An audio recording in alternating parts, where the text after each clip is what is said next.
네, 연일 기승을 부리고 있는 미세먼지로 인해 대기오염에 대한 관심은 갈수록 높아지는 모습입니다. 미세먼지가 각종 질병의 원인이 된다는 사실이 알려지면서 바깥 외출하실 때마다 단단히 무장하시는 분들 많을 텐데요. 네, 그런데 걱정해야 될 게 바깥만이 아니라고 합니다. 사회부 이소영 기자와 이야기 나눠보겠습니다. 어서 오십시오. 안녕하십니까? 안녕하세요. 자, 이 기자, 요즘 부쩍 대기오염에 대한 어떤 심각성, 이거에 대한 보도가 자주 나오고 저희도 접하고 있는데요.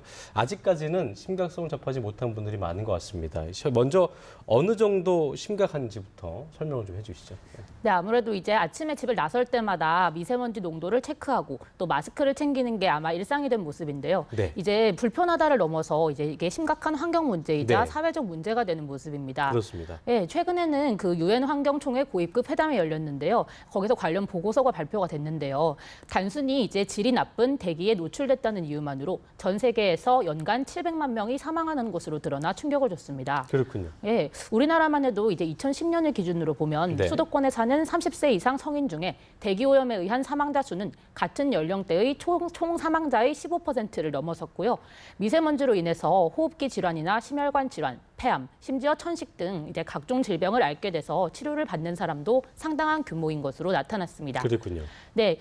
또 이제 연평균 미세먼지 농도가 세제곱미터당 10마이크로그램씩 증가할 때마다 고혈압 발생률도 4.4%가 증가한다는 연구 결과가 나왔거든요. 예. 이 정도로 이제 미세먼지가 건강에 나쁜 영향을 미친다는 것은 잘 알려진 사실이 됐습니다. 그렇군요. 네, 미세먼지가 고혈압 발생률에까지 영향을 미친다니까 참 사태가 예. 심각하다 이런 생각이 드는데 걱정해야 될 게 미세먼지만은 또 아니라고 하더라고요. 네, 그렇습니다. 이제 미세먼지 문제가 워낙 심각해지다 보니까 많은 분들이 바깥에서도 이제 신선한 공기를 마실 수 있는 산소팩이나 혹은 이제 가릴 수 있는 일회용 마스크 같은 거를 구매하시는 분들이 많은데요. 예. 근데 이렇게 노력을 하더라도 이런 실외 대기오염에만 대비해서는 미세먼지에 자유로울 수 없는 것으로 드러났습니다. 그렇군요. 보통 또 집에 오시면은 이제 마스크를 빼두고 쉬실 텐데요. 네. 실내 공기 오염도 심각한 수준이라는 측정 결과가 하나둘씩 나오고 있습니다. 밖에서 그 마스크 하는 것도 힘들어 죽겠는데 집에서까지 마스크 하려면 참 쉽지 않을 것 같은데 실내 공기 오염이 심각하다 저희가 아까 리포트에서도 봤었지만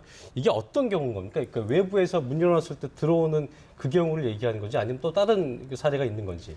아무래도 이제 외부의 공기가 나쁜 것과 연관이 없다고 할 수는 없을 것 같은데요. 네네. 하지만 최근에 나온 결과로는 이제 실내에서 자체적으로 발생하는 미세먼지의 양이 상당한 것으로 드러났습니다. 그렇군요. 특히 요리를 할 때 공기 오염이 심각한 것으로 나타났는데요.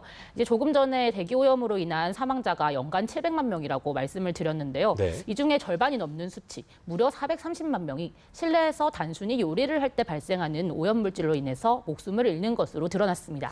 그렇군요. 네, 정말 놀라운 결과가 아닐까 싶은데 이게 네. 세계적으로 연간 430만 명인 거죠? 네, 그렇습니다. 네, 네. 어떻게 되나요? 네, 이게 되게 굉장히 430만 명이라는 게 굉장히 놀라운 수치인데요. 특히 이제 석탄 연료를 쓰거나 네. 환기가 비효율적인 아궁이를 사용하는 저소득 국가에서 이런 비극적인 사망이 많이 발생되는 것으로 드러났습니다. 그렇군요. 하지만 현대식 부엌이라고 해서 안전하지는 않은데요. 이제 요리 시 발생하는 오염 물질이 상당합니다. 이제 실제로 환경부에서 발표한 자료를 한번 보면서 같이 말씀을 드리겠습니다. 이제 미세먼지 발생량만 보고 말씀을 드리자면은 그 고등어가 1위였습니다. 이제 닫힌 실내 공간에서 고등어 구이를 할 때 발생하는 미세먼지의 양을 측정을 했는데요. 이 농도가 세제곱미터당 2,000 마이크로그램이 넘는 것으로 드러났습니다. 이렇게 좀 더 쉽게 말씀을 드리자면은 예. 평소에 이제 체크하시는 미세먼지 주의보를 생각하시면 될 것 같아요. 이제 주의보가 내려진 날은 하루 종일 이제 시야가 잘 안 보일 정도로 뿌옇잖아요. 그런데 이 정도 기준이 사실 평방미터당 90 마이크로그램 수준에 불과하거든요. 그러니까 고등어 구이를 할 때 미세먼지 주의보 수준보다 무려 25배가 넘는 미세먼지가 발생한다는 겁니다. 저는 무조건 그 하늘에서 공해 때문에 먼지 발생하는 거지 고기를 굽는데 네. 먼지가 발생한다는 건 좀 잘 이해가 안 갔었는데 지금 생각을 돌이켜서 해보면 집에서 가끔 이제 그 생선 구울 때 그 비린내 말고도 굉장히 좀 탁한 느낌 들 때가 있었는데 그런 것 때문에 네. 그렇지 않을까 생각이 들긴 하는데 이 밖에도 저희가 좀 고등어 구이 말고도 주의해야 할 음식 같은 게 어떤 게 있을까요? 네, 고등어 구이뿐만 아니라 평소에도 굉장히 많이 해 드실 텐데요. 예, 예. 계란 후라이를 할 때도 무려 1,000 마이크로그램이 넘는 미세먼지가 발생하는 그렇습니까? 것으로 예. 드러났습니다. 또 자주 먹는 음식인 볶음밥을 할 때도 이제 세제곱미터당 183 마이크로그램, 그러니까 역시 주의보 수준을 뛰어넘는 미세먼지가 나오는 것으로 밝혀졌습니다. 예. 이제 제가 이때까지 미세먼지만을 주로 말씀을 드렸지만 일산화탄소라던가 이산화탄소 그리고 폼알데하이드 같은 오염물질도 함께 나오는 것만큼 지금 우리가 그냥 일반적으로 생각하는 것보다 훨씬 위험한 수준이라고 말씀드릴 수 있을 것 그렇군요. 같습니다. 네. 예.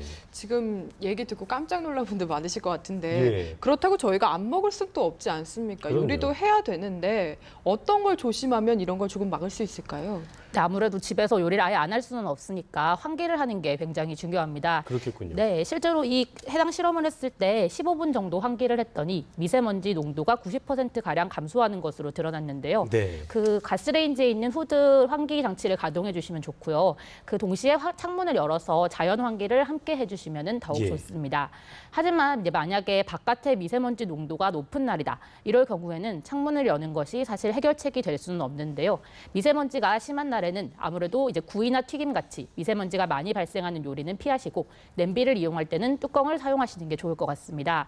또 이제 요리를 아무래도 직접 하시는 분들은 이제 오염물질에 노출될 가능성이 높을 수밖에 없는데요. 집에 준비해 두신 마스크를 밖에서만이 아니라 요리할 때도 한 번씩 사용하시면 또 도움이 될 것 같습니다. 그렇군요. 예, 또 요리 후의 관리도 사실 굉장히 중요합니다. 예. 이제 요리 기구에서 요리가 끝난 다음에도 미세먼지와 오염물질들이 계속 방출되는데요. 거기다가 이것들이 공기 중에 떠다니면서 바닥이나 가구에 붙을 수도 있거든요. 네, 그렇기 때문에 조리 후에는 도구를 빨리 치우시고 또 바닥도 이제 물걸레질을 한번 해주시는 게 좋습니다. 네.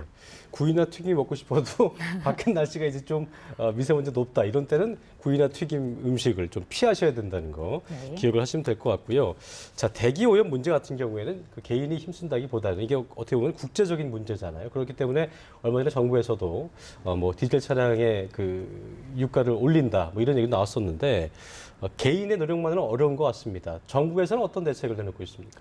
네, 아무래도 환경부에서 이제 미세먼지 예보를 거의 매일같이 하고 있고 네. 또 대기질 개선을 위해서 5천억 원 규모의 이제 연구와 사업을 진행하고 있다고 합니다. 뭐 이렇게 하고 있다고는 하는데 아직까지 획기적인 대책은 제대로 내놓지 못하고 있는 상황입니다.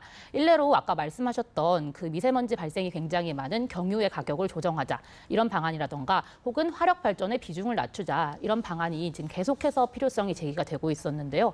하지만 몇 년째 여기에 대한 논의만 지난하게 이어가고 있는 상황입니다. 예. 네, 또 특히 이제 실내에서 발생하는 미세먼지 오늘 거기에 대해서 좀 말씀을 해드렸는데요. 여기에 대해서는 그 심각성을 정부 부처에서도 최근에야 인식한 모습입니다.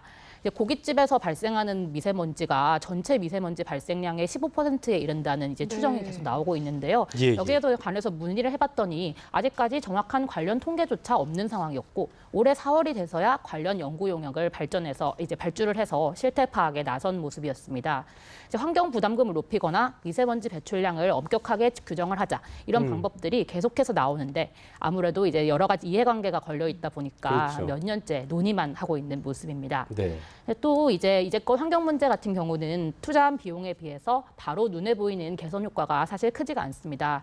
그렇다 보니 이제 경제 논리에 밀려서 항상 후순위가 되어 왔었는데요. 네, 네, 이제는 대기 오염이 단순한 그냥 뭐 오염이다, 환경 문제다 이걸 넘어서 국민의 건강 문제가 된 만큼 좀 그렇습니다. 관련 부처들이 모두 합동해서 좀 쓸만한 대책을 내놓을 수 있었으면 좋겠습니다. 네. 무엇보다 사회적인 관심 그리고 논의가 더욱 그렇습니다. 필요할 것 같습니다. 지금까지 사회부 이소영 기자와 함께 이야기 나눴습니다. 고맙습니다. 감사합니다. 감사합니다.